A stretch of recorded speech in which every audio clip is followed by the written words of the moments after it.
എല്ലാവർക്കും നമസ്കാരം. ഗുരുവായൂർ വാർത്തയിലേക്ക് ഏവർക്കും സ്വാഗതം.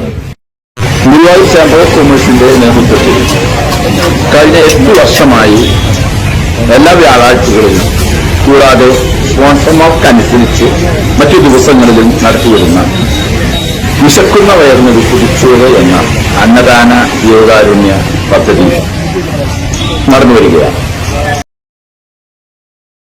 എല്ലാവർക്കും നമസ്കാരം. ഗുരുവായൂർ ചേംബർ ഓഫ് കൊമേഴ്സിന്റെ ഒരു പുതുച്ചോറ് എന്ന ജീവകാരുണ്യ അന്നദാന പദ്ധതി ആരംഭിക്കുകയാണ്. ഇന്ന് 2 പേരാണുള്ളത്. ഒരാൾ നമ്മുടെ രാജേട്ടൻ നമ്മുടെ പൈതൃകത്തിലെ മെമ്പറാണ്. രാജേട്ടൻ്റെ മതകുല്യമാണ്. നമുക്ക് മരിച്ചതുമായി ബന്ധപ്പെട്ടതാണ് അവരുടെ സഹധർമ്മിണികൾ രാജ്യനിശ്ചയിച്ചിട്ടുണ്ട്. അവരുടെ സ്മരണാർത്ഥമാണ് ഇന്നിവിടെ നടത്തപ്പെടുന്നത്. ജോളിയുടെ സ്മരണാർത്ഥം നടത്തുന്ന ഈ അന്നദാനത്തിലേക്ക് ഏവരെയും സ്നേഹത്തോടെ സ്വാഗതം.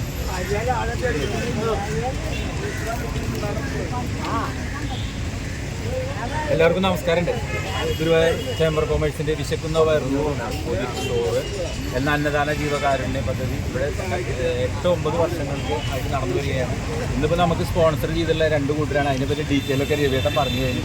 എന്തായാലും ആ കുടുംബാംഗങ്ങൾക്ക് വളരെയധികം നന്ദി നമ്മൾ ചേംബർ ഓഫ് കൊമേഴ്സ് വിശക്കുന്ന വയറിന് നന്ദി പ്രകാശിപ്പിക്കുകയാണ്. ഇന്ന് ഈ യോഗത്തിൻ്റെ അധ്യക്ഷൻ ഇന്ന് നമുക്ക് ഈ 2 കൂട്ടരുടെയും ഒരു സ്മരണാഞ്ജലി നമ്മൾ 1 മിനിറ്റ് നേരം അവർക്ക് വേണ്ടി പ്രാർത്ഥിക്കാം.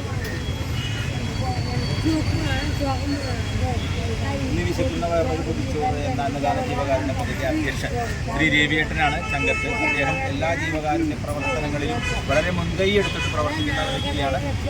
രവിയേട്ടനെ ഏറ്റവും സന്തോഷത്തോടെ ഇന്ന് നമ്മൾ സ്വാഗതം ചെയ്യുകയാണ്. അതേമാതിരി ഇന്ന് സുധാമ പെരുമാളിൻ്റെ അവരെ എല്ലാവരെയും ഒറ്റ വാക്കിൽ സ്വാഗതം ചെയ്യുന്നു. അതുമാതിരി വസന്തമണി ടീച്ചറുണ്ട്. വസന്തമണി ടീച്ചർ തുടക്കം മുതൽക്ക് തന്നെ നമുക്ക് ഇതിനെ കൈയെടുത്ത് പ്രവർത്തിക്കുന്ന വസന്തമണി ടീച്ചറെ സ്വാഗതം ചെയ്യുകയാണ്. അതുമാതിരി രാജേട്ടനെ ഏറ്റവും സന്തോഷത്തോടെ വളരെ കൃത്യസമയത്തിന് എത്തി അദ്ദേഹം ഫോട്ടോ അടക്കം കൊടുക്കുന്നുണ്ടെന്ന് ഫോട്ടോ അദ്ദേഹത്തിന് അതിനെന്തായാലും വളരെ നന്ദിയുണ്ട്. രാജേട്ടനെ ഏറ്റവും സന്തോഷത്തോടെ സ്വാഗതം ചെയ്തുകൊണ്ട് എന്തായാലും ഇതിൻ്റെ അധ്യക്ഷ പ്രസംഗത്തിന് ശ്രീ രവിയേട്ടനെ ക്ഷണിച്ചുകൊണ്ട് ഇതിൻ്റെ ഉദ്ഘാടകൻ അദ്ദേഹം പറയും. എന്തായാലും നന്ദി പറഞ്ഞുകൊണ്ട് നിർത്തുന്നതാണ്.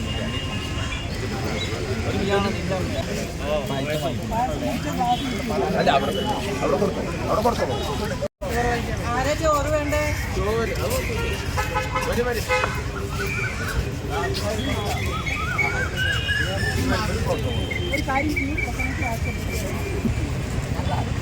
வாழ்க்கையில் என்ன